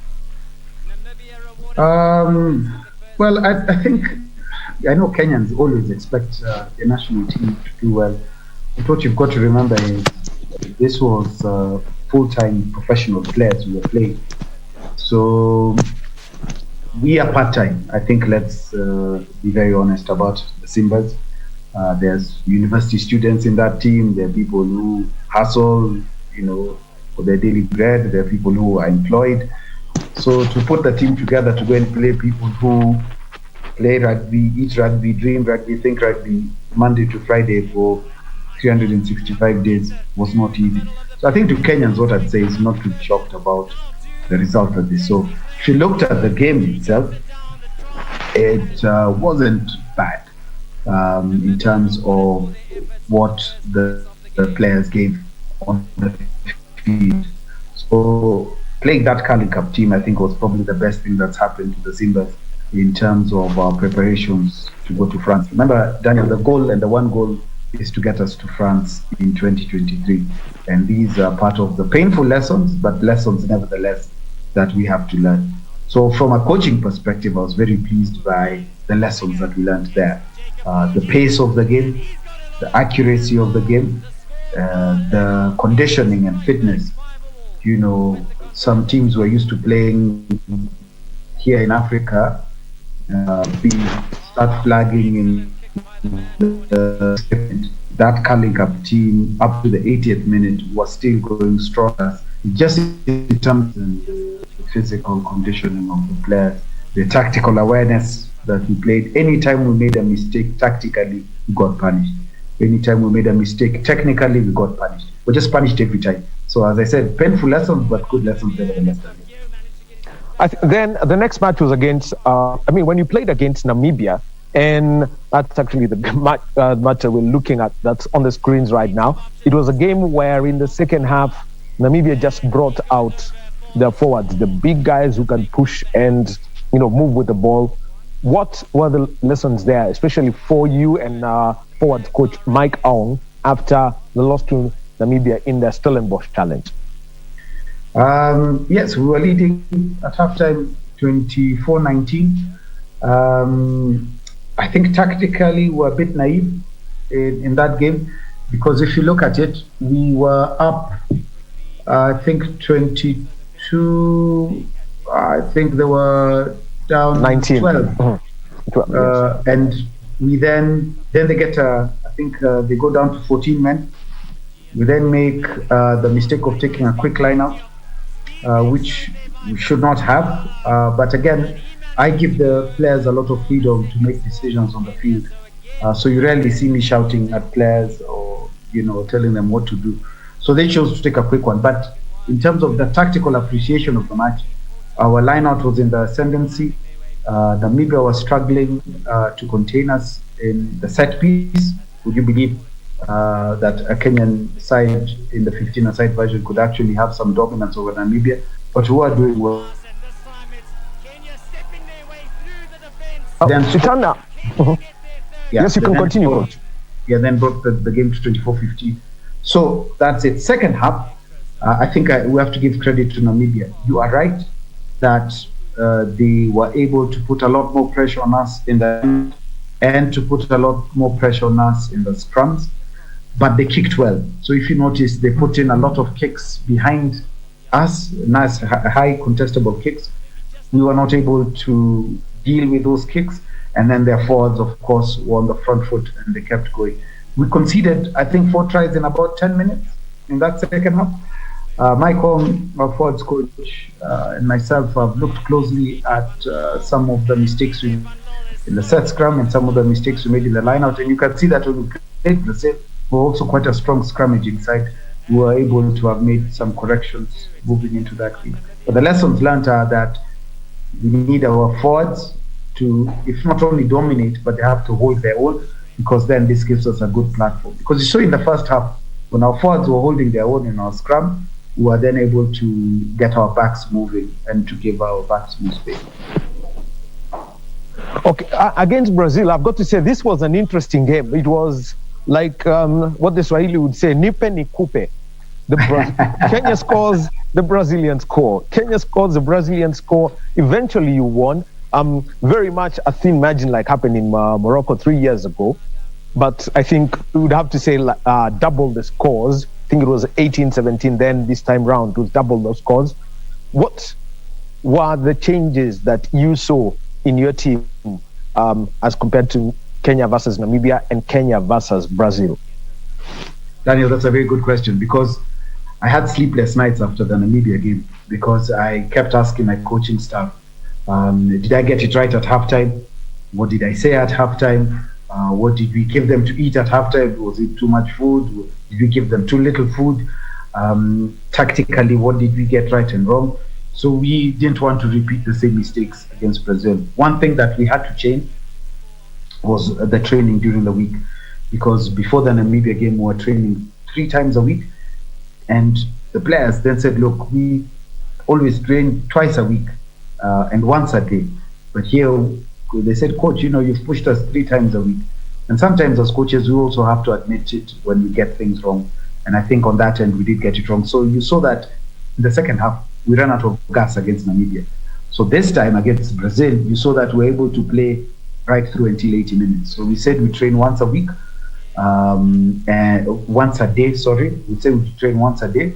And once we train once a day, we finish with the boys there. So it worked, because then we still had energy moving into the second half. So that was one. We had to change our approach in terms of training.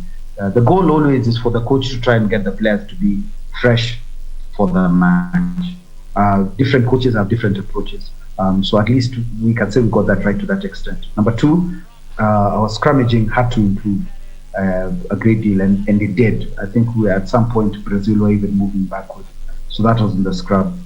The third thing we had to do was to be able to handle the kicking game. So we put in a lot of work during the week on being able to retain our kickoff and being able to retain high kicks that are fielded to us. So you see, Daniel, once we made those changes, we're then able to play right through to the 80 minutes. All right. So, coach, as a closing word, after that you play Barcelona, but looking into the Rugby World Cup here, and this is the key focus for any 15 side that's in the final phase, and we hope that the African qualifiers will be played here in Africa. What are the lessons and the communication that you want to send out to the Kenya Cup clubs, all the places where the Kenya Simbas are affiliated, so that the lessons learned trickle down the club system and reflect in the national team? I think it's important that we do have a sit down with Kenya Cup clubs, because that's where a majority of the players who are in the Simbas come from. One lesson is the penalties that we concede, because I think we need to get our players a lot more tactically aware, particularly around defending mauls, because we're penalized quite a bit in terms of how we enter the maul. The tackle is also an area that I think we can have a conversation with the Kenya Cup coaches and the Kenya Cup management on what we should do and not do, because again, we're penalized quite a great deal at the tackle. And the third one is conditioning, because getting players ready to play, how do we prevent them burning out? Because the good players are the ones who the club play on the field. Can we manage the number of minutes that players play? So those 3 areas I think would be important for us to have a conversation with the Kenya Cup coaches and the Kenya Cup management, conditioning coaches as well, to see how we can manage the players. I think to the Kenyan fans, as always, we do expect results. I do believe we can get to the World Cup, and we have a very good chance this time of getting to the World Cup. I think we have the right balance of flair with John Ekubuin at 10, power with the likes of John Yambua and Marco Monsando and Joshua Tisanga, and also creativity. So with that balance, and also the ages are just about right. I mean, we still have very young players like Sifuna at hooker, and Sakarin at number 8. But that is the balance that you need, that blend of experience, that blend of youth, and then being able to play the game a bit differently. And I think that balance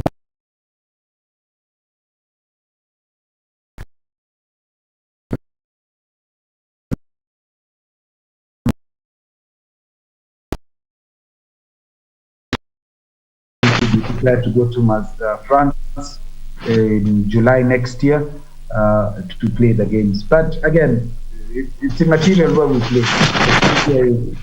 We give the opponents who are going to play the respect due to them, and that's going to be Uganda in the quarterfinal. And then from there, we see who we're going to meet in the semi-final and into the final. All right. Thank you very much, Paul Odera, coach of the Kenya Simbas. He's back from South Africa, out for a month, where they were there for a series of matches, played against the Carling Cup Select and played the Stellenbosch Challenge and Barcelona, and eventually 2 wins for them, some painful losses, but all the lessons learned on how to even work with the team. Thank you very much, Paul. All the best to the Kenya Simbas. We now get back to our conversation, and this one's back to football. We have got Gregory Mulemi and John Agri-Otieno, who are joining us on Zoom. And, well, let's take a look at some of the standard matches. Liverpool were playing again on Saturday, and what a Liverpool side we saw. 4-0 winners over Southampton. And the question then is this Liverpool machine stoppable? John, I will start with you. Your assessment of Jurgen Klopp's side.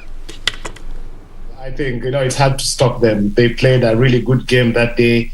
I think Diego Jota getting those goals also proves to you that, the goals do not just come from one central place. They can come from across that whole from midfield to the front. So I would say this Liverpool machine is just getting better even as the season goes by. All right, Gregory. I rekindled the memories of the 2018-19 season where they were unstoppable. They were scoring too many goals and scoring the opponents. But one thing that has come up right now, the question is, how will they go to the top? Because Chelsea is also doing very well, and Man City are also getting the results. Arsenal played against Newcastle United. That was the first match in the EPL that we had. Really well. The first half was very frustrating. I think they were looking for a penalty, didn't get one against the middle and lower teams. What they need to work on is getting results over those big teams. Also, the one team, when you talk about a team that's a little bit of on a free scoring mode, we're talking about Manchester City. They played against West Ham United. They won by 2-1. And evening at the Etihad. So West Ham for me are a team that at least they know what they want. They play total direct football and very physical, very fast. And in the Premier League, that's all you need. And then if you have players that really buy into that, then you can get the results as West Ham are. Well, thank you, Gregory. Now, let me move on to Agri, and let me ask him your assessment of this Manchester City side. Can they catch up with, decide to make this a 3-way battle between Liverpool, Chelsea, and themselves? I actually think they can. What I think has been a problem for them this season, unlike other seasons, is the lack of an out-and-out striker. I know they have Jesus, but it's not, to the scoring levels of someone like, Sergio Aguero of the past. Mm-hmm. And so Manchester City missing out again on finding Cristiano Ronaldo at the start of the season might also be another problem, because the goals are not coming, as many as they had. If you look at what that Liverpool team is doing, they are beating teams 3, 4, 5. Manchester City are just virtually getting over the line. 2-1, 1-0. I would say every win is a point, but again, that fear factor is there when you have, a lot of those goals getting into the back of the opponent's net. But that said, they have Pep as their manager. That is a huge factor. He's someone who's won this league in the past. He's got the experience and the expertise to go and win the next one. So I would say they look good. I would give it, top 2, I would say. All right, now let's move away from England and move to Spain. La Liga, the Primera División, and Real Madrid played last night against Sevilla. This is a top 4 clash in Spain. Real Madrid winning by 2-1. Gregory, the Carlo Ancelotti. Agre, your assessment of Real Madrid currently at the top of that La Liga table. They've just lost one match out of the 14 they've played, drawn 3. But overall, their winning rate seems to be growing as the season progresses.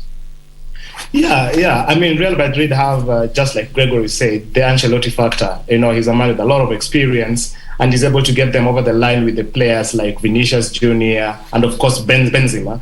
Again, also, what has been very exciting is that Real Madrid have converted most of games I would have thought they would have drawn into wins. And that is, a huge factor. And just lost one. If you look at Sevilla on the opposite side, they've not been able to convert most draws into wins. So it's just, those small margins of the experience of the manager and the players who have been there for a long period of time to get you those wins into, to get you those draws into wins and then get you those losses if there are into draws. Well, let's move on to another La Liga match. This one wasn't silent and everyone was talking about it. Barcelona playing against the Yellow Submarine Villarreal. I'll start with you, Agre. Barcelona under Xavi, can we see a monster rising from the ashes again? Well, Barcelona can attract some of the better names in European football, some of the names that have at least made headlines. There's so many players who are on the line for moves in January, and I think this is where Xavi will try and make his command, make everyone know that now I'm the Barcelona manager, I know how to manage this team and I'll bring the right players in. The only mistake that he'll do is to try and recycle some of the players he played with before, because we know that such players will always get something amiss at some point and then tell you off, or rather not give you 100%. The bringing in of Dani Alves, to me, it wasn't really what Barcelona needed, though people say that he'll bring in some sense of discipline, some experience and everything else. But then, how much will he give? Is he hungry to win trophies for Barcelona? He's virtually won every single trophy, except for a few of the trophies. He won the Europa League with Sevilla a couple of seasons ago. But then, such players, they're not hungry. They'll come there for a moment or two, give you flashes of brilliance. But then, for continuity, I think he should just continue from where the former manager left, bringing in new players. We've seen the likes of Pedri, very, very, very brilliant footballers. The likes of Ansu Fati, very, very, very good players. So if you can bring in more exciting talents, young talents across Europe, I know nobody will refuse when Barcelona comes. Barcelona and Real Madrid are the biggest clubs in the world. And when they come for you, it means that you are something special. And Xavi being there, the manager, that even makes it easier because he's a legend, he's been a captain and now he's the coach. Well, he's a La Liga. Well, we move over to another country that speaks the same kind of Latin language, and actually the home of the Latin language, Italy. And Napoli played against Lazio last night. Napoli winning by 4-0 to go top of the Serie A. And Agre, first of all, what's clicking there under Jose Mourinho? Your take on this side? I think Napoli, we talk about the Spalletti factor also. He's brought in new style of bring in Dries Mertens. He's not gotten so much play time this season, but when he gets the number of minutes required, he does something that excites his manager, and that is what you need in a team, whether you are playing or not playing. And Napoli are having a team that actually has all the ingredients you need for a title-winning team. Well, moving on to the next game, let's talk about Juventus. They were playing against Atalanta. Atalanta, the club that came from down there, and they worked so hard and now are fighting it up there with the big boys, Roma, Inter Milan, Fiorentina, Lazio, Juventus. I expect them to win yesterday, to be honest, but getting that 1-0 over Juventus and actually getting to the top 4 now of this. Now, that's the conversation about this Serie A. Now, let's move on and take a look at the German Bundesliga. Bayern Munich playing against Arminia Bielefeld. Gregory, your take on the German Bundesliga so far. for Bayern. Bundesliga, they are really struggling. But it was evident that these sides that have been rebuilding are obviously trying to catch up. It's happening because you look at how they've been doing their business. They pick the best manager from the Bundesliga, elevate him into their own status, give him a job, and he picks the best players from the other side. It's been happening for ages. But you know what? Let's take an example of RB Leipzig. This is a side that in every position they have two very good players. They lose Konate, they have another one. They lose Nkuku, they'll have another one. They lose the likes of Timo Werner, they'll always get another Emil Forsberg. This is how things are working out in Germany. And for Bayern Munich, the change is just catching up with them. Many sides have known how they play, and you'll not see that Bayern Munich that will be winning 20 matches in a row anymore. Well, now let's talk about another game. And you had Wolfsburg playing against Borussia Dortmund. Borussia Dortmund, they won this by 3-1 agree. Yeah. The yellow machine against the white and green. For this result, are Dortmund now turning out to be the real the force that can take. I mean, Haaland, just scoring goals for fun in nearly every single game. It's just players. But when they broke away, then they slumped. I hope they get to keep this, type of players that they have again. Get to build a team over time. They might not have the financial muscle to compete the Bayern Munichs in the market, but for what they lack in financial muscle, they're able to counter for it in just building players and building a proper team over a period of time. All right. That the other match that I'd like to mention, Red Bull Leipzig. This is the team that came in from East Germany, was developed just because of the kind of financial backing that they had. And the question then is, can they continue being that rolling force at this level? I think they can. Remember, RB Leipzig, it's not just being able to have some financial power behind them. Also, what they're investing in massively is technology and being able to buy these fringe players from leagues that are not really well known. If you look at the players now, number one is to survive and be a mainstay in that league. Then number two, try and get, those players that are not well known to be known, sell them for a profit and get the money. Then number three, when you have that financial backing. Now, let's go to France. And in Ligue 1, we had PSG in action, and Lionel Messi scores a goal eventually. Everyone's been waiting for it, and then comes in with 3 assists. Gregory. For Portugal, they've been poor. Remember last time I was there, I said that Portugal is a team that it's play the ball to Ronaldo like Kenya was, play the ball to Olunga. What happens when things are not working out for Roro? It means that they have to look for another alternative. My prediction is the 5-time champions, the 4-time champions will always proceed to the World Cup. For Ronaldo, I think he should start writing his memories about the competitions he's participated in the last 17 years, because Portugal does not have the quality to compete Italy, who are currently the European champions. Well, that is quite candid from Gregory. I'll be talking about a very interesting one in just a short while. But remember that the Administration Police Service recruits are passing out today at the National Police Service A campus. Kasi, this is part of the campuses that are there. Now, let's join our reporter Timothy Kipnusu, who is at the pass out parade. President Uhuru Kenyatta is expected at the A campus in Embakasi to go and preside over this event. Kipnusu, give us a layout of that event.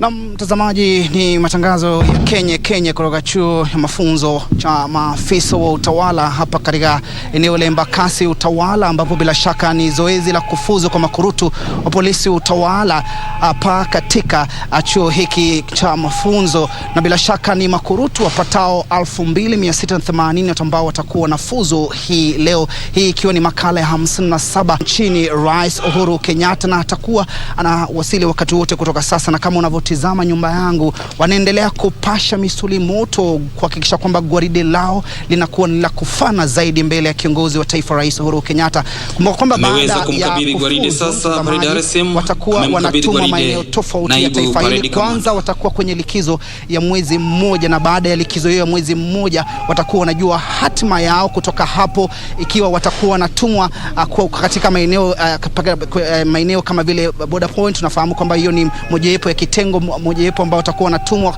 Kuna ile kitengo vile vile mtazamaji, ambao bila shaka inafahamika kama Rapid Deployment Unit, ambao bila shaka ni maafisa wa utawala ambao watakuwa wanatumwa katika vituo mbalimbali ikiwa kunatokea masuala ya dharura. Wageni wetu wanaoingia sasa ni makamanda wa vikundi vilivyoko ndani mwa gwaride kuweza kuchukua nafasi zao, na wanaondoka wakiwa wamevalia